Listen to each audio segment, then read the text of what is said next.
Capital. I lead the organization design and effectiveness at Group Human Capital and Malaysia Airlines Berhad. Now, I'm a pretty simple person. Yeah, I believe that we need to focus on three critical areas for a successful people analytics framework. The first one is, believe in people potential. Anyone can change, anyone can take people analytics provided that they have passion and the drive for it. I believe in people analytics need to be powered by a certain capability. So we do need the infrastructure set up. We need to have the right skill set to do an effective people analytics. And the last but not least, and I'm sure that a lot of people out there agree with me here, is if we want to do any analytics, there must be a big agenda. It has to be related. It has to have impact. Otherwise, why are you doing it, right? So today I'm going to focus on the why of people analytics, how we can do it, and recognizing some risks in relation to people analytics. So very quickly, let's go through this motion. All right, people analytics. We all know what's people analytics. It's not rocket science. And in fact, this has been in the market for a long time. Yeah, people have been using data since way earlier in the 80s and whatnot. It's just that today people analytics become more and more important to an organization. And it's especially accelerated during the pandemic for, very good reason. And to be honest, the way I look at it, there are four major shift or major thing that caused the boom in people analytics apart from the COVID situation. And the first one is data evolution.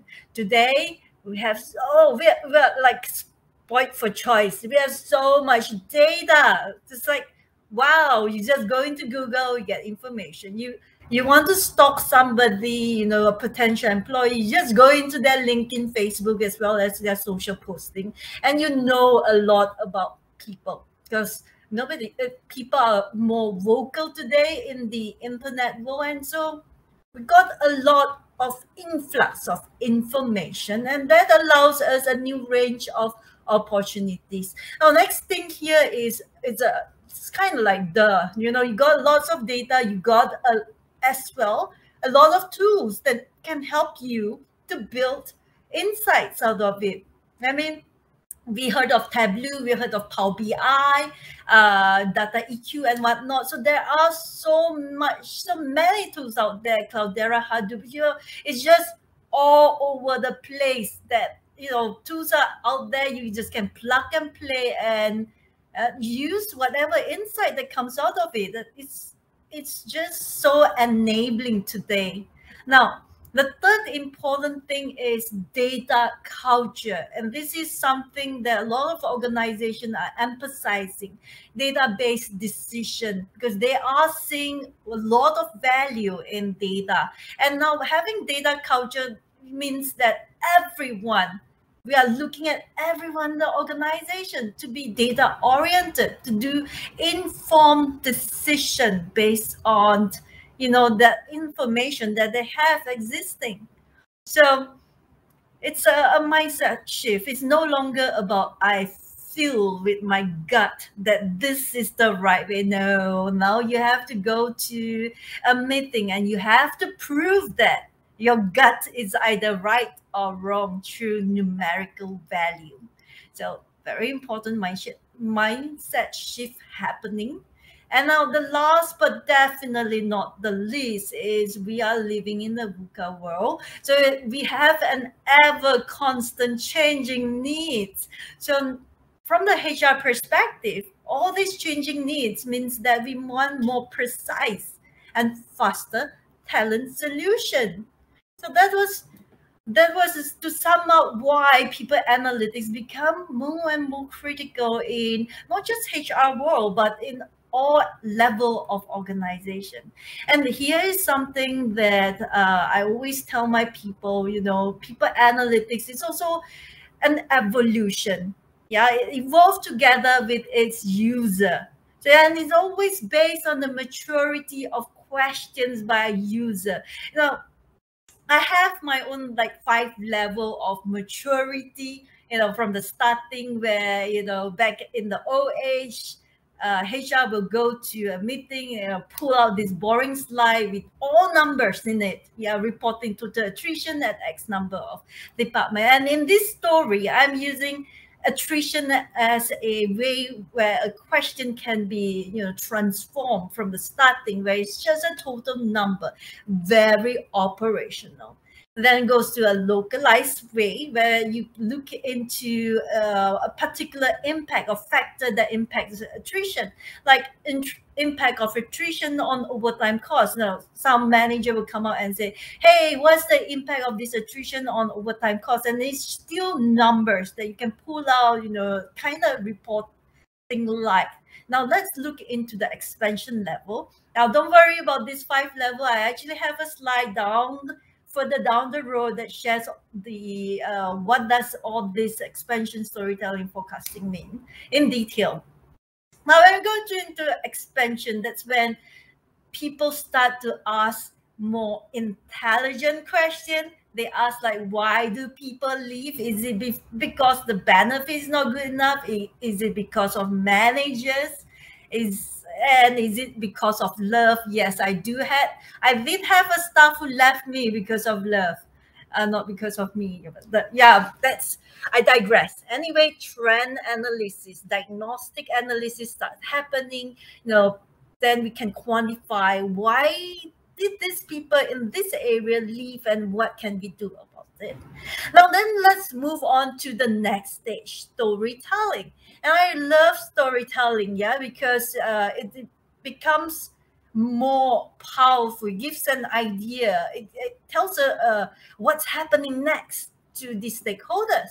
And this is where you can leverage on what I call building insights into mainstream businesses. So business who you go and approach and say that, hey, your XYZ staff potentially believing you because, well, XYZ reasons, because their profile is showing a shift in trend. They're taking more leave. They are taking more, they're working overtime, excessive overtime, and this might build up to their stress. And hence, they will be leaving. So this is where you are here to give an informed decision so that your stakeholders can do something about it before it's too late. Now, the last one, and this is my favorite question, and this is where the top management always asks, and this is where we go into prescriptive, and this is how we can stay competitive, but also making our employee more productive. Now, this is bigger. This is bigger than the organization itself, because now you have to look at external trend. What is happening with your competitor? You got to listen there. You got to compare. I mean, there's this shop opened in this location, and you have X amount of staff with that specific skill set living around that area. So straight up, you can tell that, potentially you will be losing employee to that new company, new agile company, offering better benefit because of the location. So this is where we are moving into advanced insight, and advanced insight, it's huge. This is not something that you can just pull out an Excel and just compute. No, this is where you start to use higher technology like AI and machine learning to get that up. Okay, so again, it always evolves together with its user. So if your user is still at starting and asking for, hey, total attrition today at X department, then I hate to say it, but you're probably stuck there. So you got to move your users to each stages so that they become more appreciative of the type of answers they can get, or the type of question they can pose to the HR team. Now, I am going to go to the next topic, yeah, how to improve people insights and create meaningful information. And here I'm going to make a correction. It's no longer about meaningful information, but it is about meaningful conversation. So it's not about looking at data, it's more about how you take and converse with your stakeholders of your about your data and create a change or any impact or an action. Otherwise, what you have is just a pretty dashboard, yeah, and not something that will create, the wow power factor. All right. So the first thing I'm going to talk about is the bright side of people analytics. And this is not rocket science again. People knew about this. Across the world, I'm looking at internet, people are going with a lot of literature saying that we got to go into people analytics. Why? Because you get better decision, you get a lot of things done, the speed is there and adaptation. Well, I look at it in a simpler way. Yeah, power equals work over elapsed time. That is a very simple formula, an engineering power formula. And if you look at it, what does it say? It means that more work over less time, you get more power. Yeah, it's a very simple ratio over there. So then decipher into these 4 simple categories. Yeah, if you want to do people analytics, it got to be something that you can, do a lot of and with really minimal effort. So better decision, I always say that, if you want me or my team or anyone to do people analytics, it got to be something that has a bang for your buck factor. Yeah, it has to be something that you the minute you do, people will have this light bulb that goes off their head and say that we got to change this, because changing this will create X amount of impact. Now, the second part, I would say, I have already mentioned it earlier, the adaptation. We do people analytics. Why? Because we are only human. Yeah. If we get all group human capital, HRBPs, our recruiters, etc., to reach out to our 11,000 staff and ask them, hey, what do you need? We'll pretty much die, because we are not machine. We can't do that. So we have to come up with a smarter way using technology so that we are able to adapt to change. We are able to do things beyond what is humanly possible. Now, the third part here is my favorite, obviously, and that is, well, if it's a single person doing, their single role and task, yeah, we can only do so much. But with people analytics, what you can do is you can spread the load. I call it empowering. In a nice layman term, business term is empowering. Well, in in our language, we call it Tai Chi. It's like Tai Chi. So the thing here is, if you want to share the load, you got to allow people or empower people to know what load you want to share. And hence, people analytics is absolutely important here, so that you can share it to your stakeholders, you can share it to a specific department and unit and go like, hey, we have this analytics system here which frames your mind on specific target area, and all you need to do is fix that area. Empowering is absolutely important. And the last but not least is time, is money. So today we have so many issues, and COVID is definitely not helping, especially for those who are involved in group human capital. On a weekly basis, we have so many talent issues, etc. And that's why we need to close things, move on fast. And how do we do that? Informed decision, people analytics.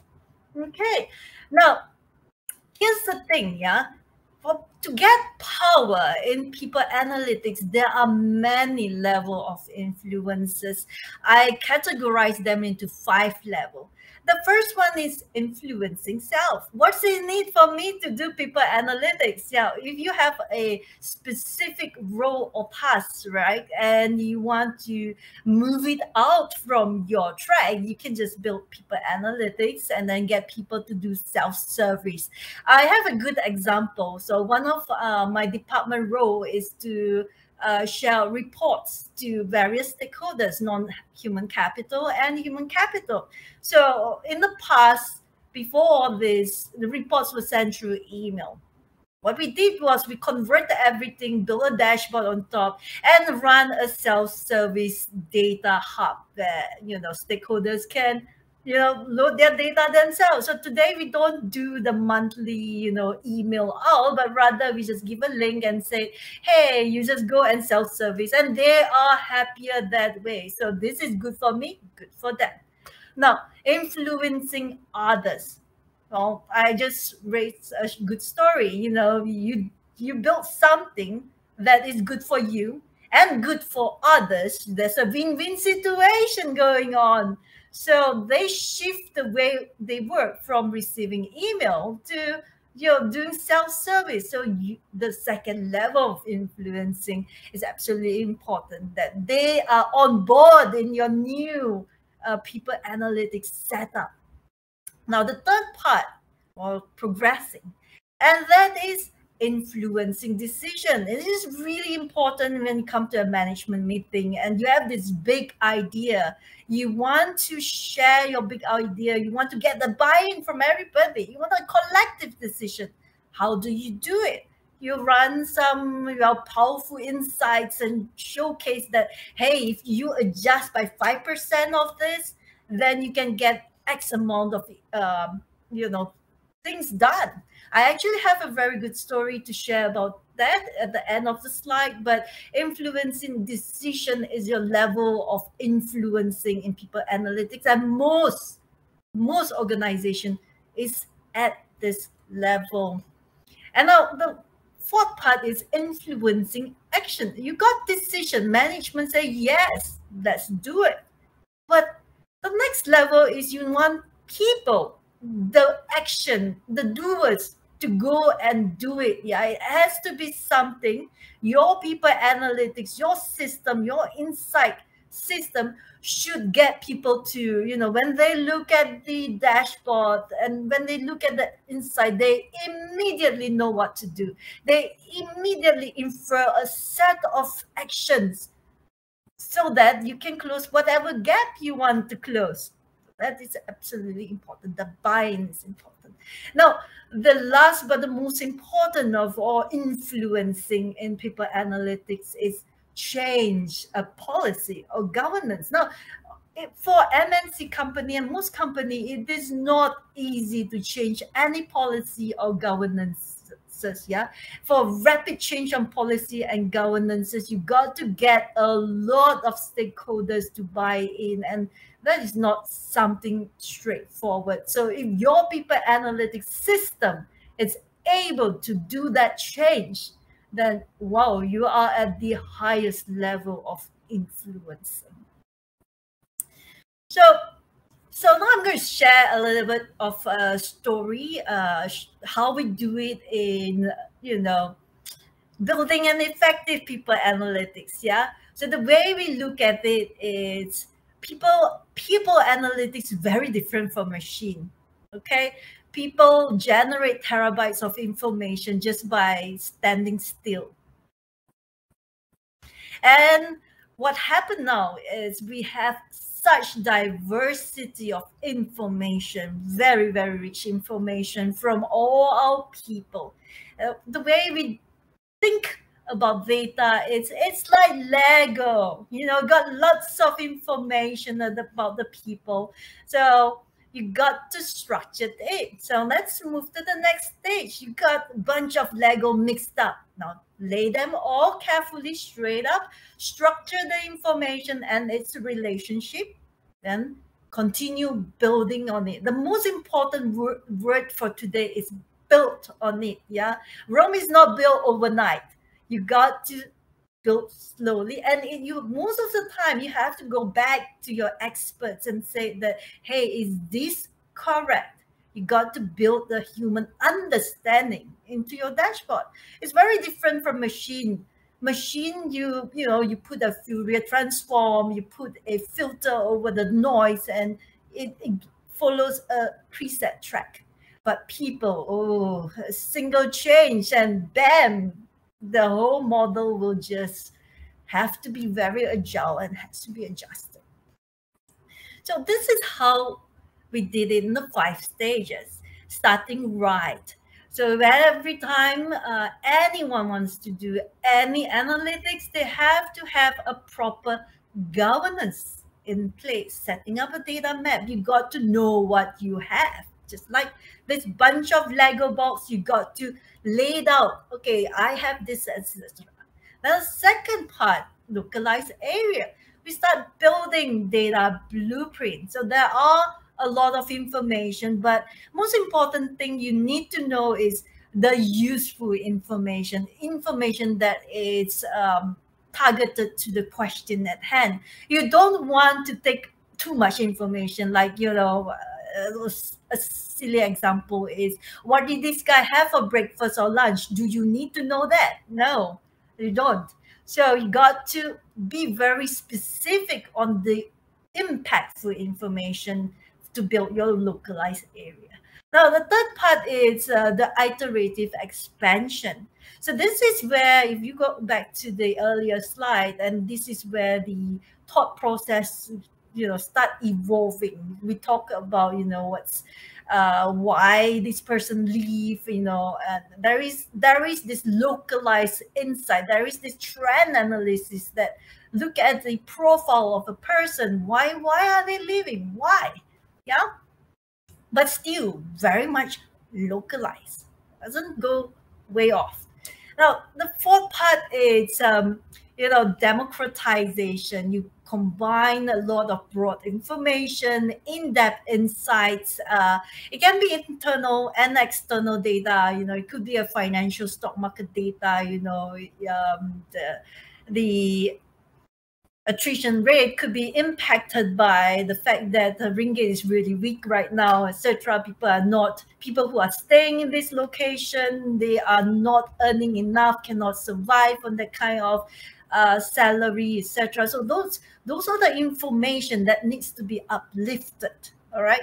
So that's where you linked up external, data on it, but still very much a bit on the manual part.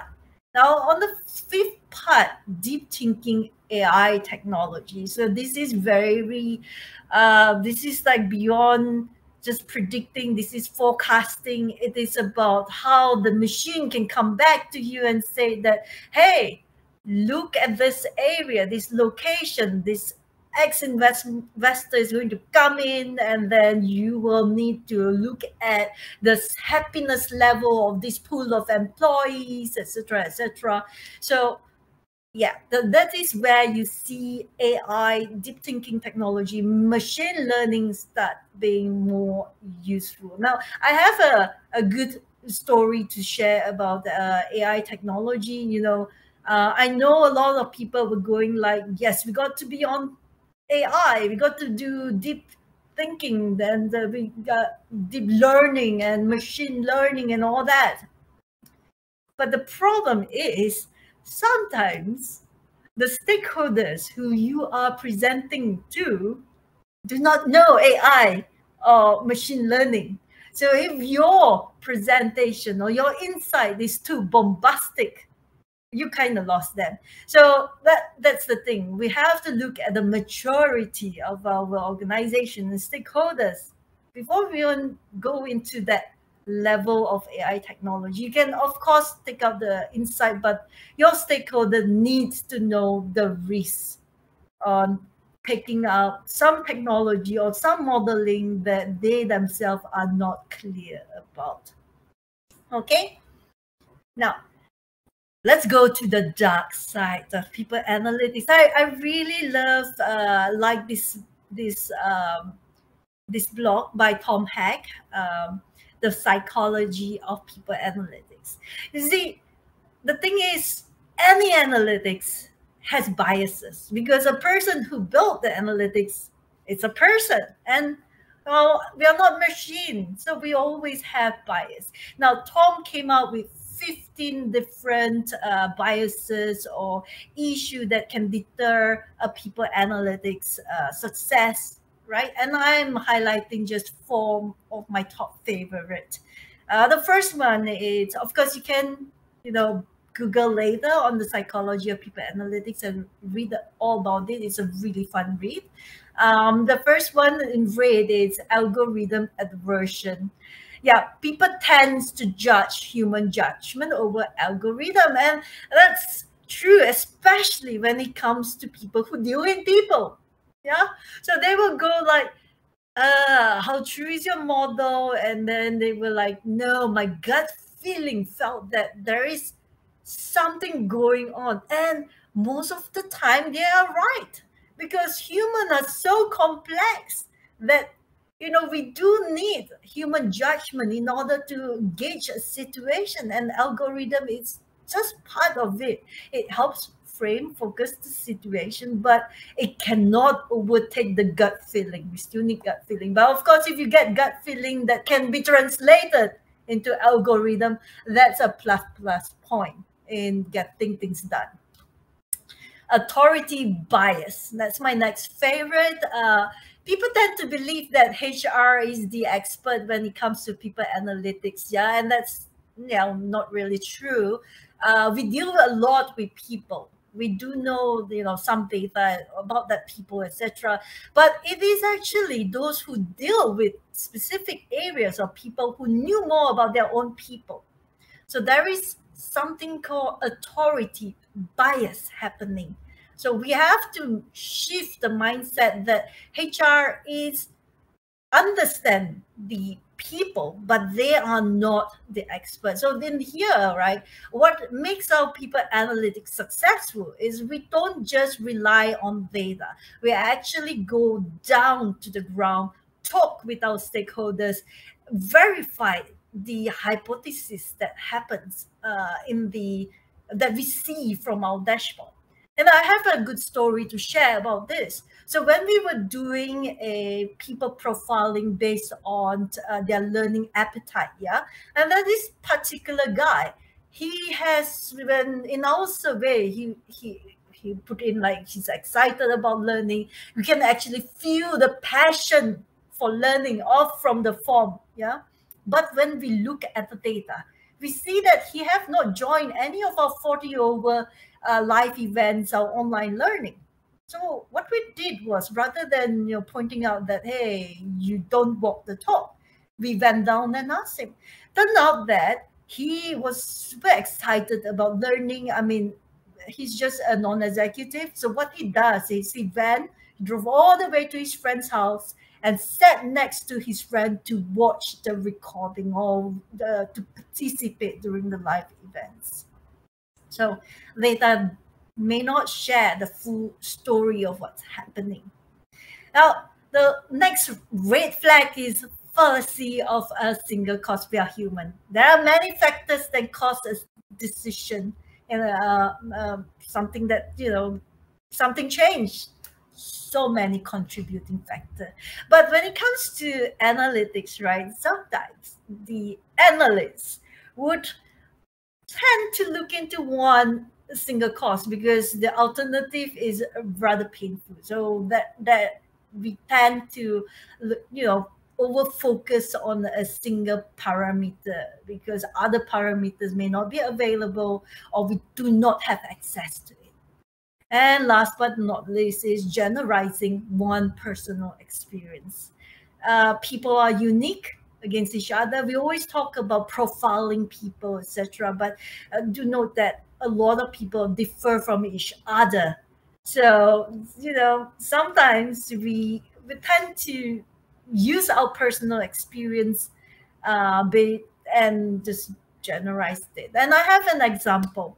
An example is I have a great intern who joined me from this specific university. Then I would go and say, all interns from this specific university are good data scientists, but that may not be true. Yeah, some people may differ. Now, other dark side of people analytics, and this is also a really great slide.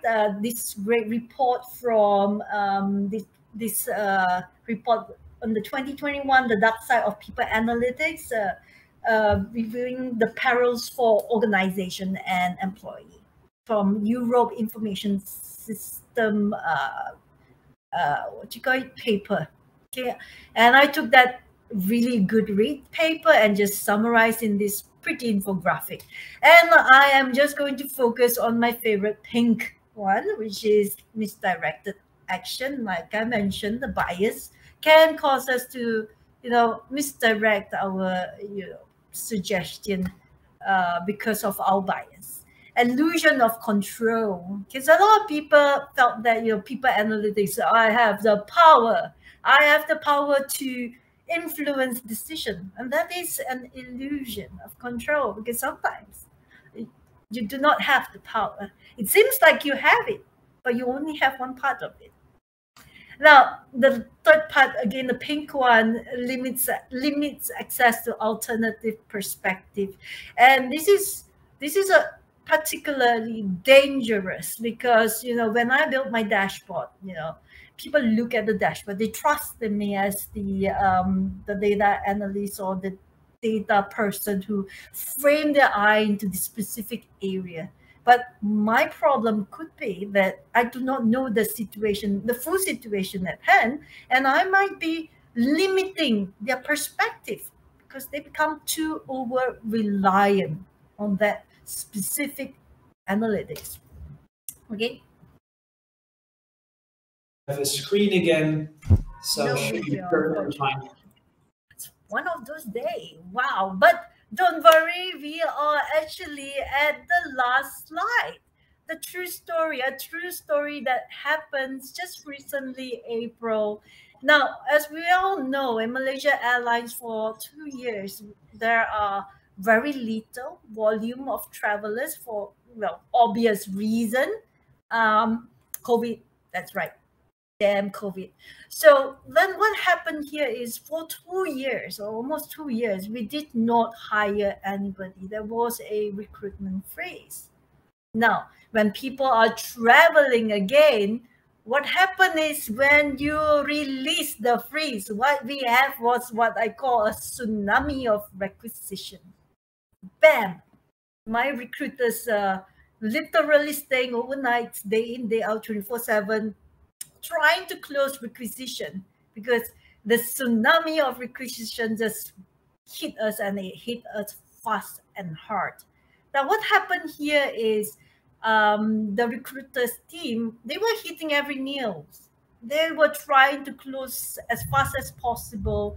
They were focusing on getting the numbers out, but they missed the big picture, focusing on trying to push the requisition to close through, getting, pushing the stakeholders, getting quantity over quality. That is not helping both stakeholders and recruiter. And of course, when stakeholders are unhappy, they make noise. Okay. So what happened here is, myself and the team, we came in, and then the first thing we did was, we run several analytics to help identify bottleneck and help surface issue. Yeah, and in our weekly meeting, rapid decisions were made.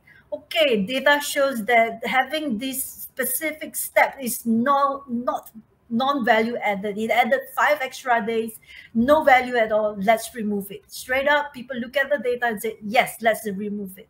And each time the analytics surface such information, things get done faster. Now, what we did also is, we built dashboards. Obviously, we do need people analytics. We need a dashboard that is, refresh on the daily or multiple time in a day, so that people can focus on the issue and galvanize action. So this is where dashboard, effective dashboard becomes very useful. So what happened is our recruiters, their process has been optimized. They are able to work, but it is not enough. We are looking at hundreds over tsunami of requisition today. Mere recruiters only is not enough. We got to galvanize people. So we built dashboard that galvanize everyone from the HRBP, recruiters, the hiring managers, to do something about their information. So now the dashboard that we surface out allows manager to see what is their posting statuses, how many people apply for it, how effective it is, who is doing what, etc. So all those information becomes readily available. And this is where our HRBP can focus on specific area, the recruiters can focus on other area. Together, we are a big team because we want to solve this as fast as possible. Now, all this thing, we changed the process. We deployed data analytics. We deployed a system that frames issues and point out where to work on. Yeah. So within 4 days of deploying where all these strategies, we see mass result. In fact, we're seeing like 90% improvement on certain areas. We see closure, unprecedented closure within days. But here's the moral of the story. First of all, the situation was very critical. The data was not pretty. Yeah, but what I have then was a bunch of committed people who wants to make a change, who are aware about the speed. So when we start this analytics, etc., we didn't spend time on building pretty dashboard. Yeah, what we did was we built pretty ugly dashboard that allow people to focus on areas, and then so that people look into quality, people are able to understand each other areas. That's the reason for the dashboard, to create that communication through technology. Now, as time goes on, that ugly dashboard becomes a beautiful swan, because the more we work together, the more we build on it. So the moral of this story is we didn't wait for data perfection. Yeah, we look at the situation at hand and we quickly deploy, and adjust as we go, and adjust in accordance to the situation. So I will leave this note to everybody here. We are actually hiring today in Malaysia Airlines, aggressive hiring. So please feel free to drop your profile at that bit.ly link. All right, then that's the last of my my sharing. So any questions? Thank you so much, Dr. Esther. Yes, we actually have received a couple of questions while you were talking, actually some really good questions. So I'm going to ask you to keep it brief, because at 50, we kind of have a hard stop for the next speakers. So let me project 2 questions in order of popularity, and I don't think we're going to be able to do all. But the first question is, how can HR analyze an employee based on just data? There's always a reason behind of the data. You can just blindly trust on data that it can be faked. I love this question. Absolutely good question. We have to take a pinch of salt. Oops, I hear echo. We have to take a pinch of salt on anything data which is employee generated. Yeah, you are right. We can't just blindly trust the data. It can be fake, especially when it comes to employee profiles. Yeah, when they do that survey, their interest and preference, they can cheat. So you got to look in the whole big picture, couple it with data that they cannot fake. Their work performance, their interaction with others, all those information can be found through Microsoft Graph, the Microsoft API, work trend, email transaction, meeting time, conversation, all those that cannot be fake can be used to verify those information. I think that's a very valid question. And then I do one more. It's going to be the last one. Let me put it on the screen right here. I think this is also a very interesting one. how can you create or build a data culture? I think that's a very good question for you. That's an excellent question. Yeah, I always say data culture got to start from the top. It has to start somewhere. It cannot be the bottom. The bottom to the top, that's painful. The top has to ask intelligent questions. Got the people to think. Got the people to understand the boss's need. Because why are we in the organization? I mean, we work for our salary, but at the same time, we want to keep our boss happy. Because if they're happy, you are happy, right? So hence, your top management, your senior management, mid-manager, they have got to start doing data. They've got to use information. And it has to go all the way from the top to the bottom. And that's the simple cookie cutter answer that I have. Yeah. Now, a way you can do to help speed up data culture is lead by example. When you do data yourself and then you show the outcome of it, I will tell you, people get excited when they see that you get things done faster through your informed data setup. Very good. I think that's a very good comment to wrap that up. To kind of quote your own words, very Tai Chi. So, Dr. Esther, again, thanks for joining us today. This was a really interesting session. I actually learned a lot myself around data analytics, and especially, I would say, the dark side of big data. I think that's something to really think about. So thank you so much for your participation today. As always, it's been a pleasure to talk with you about this. Thank you, Jan, and my sincere apologies about all the technical glitches that's happening today. Oh, well. No worries, those things can happen. It's in the end, it's all data and technology, so don't worry about it. No, it's one of those days, the dark side of technology. And thank you, everybody, for your time today. Thank you so much.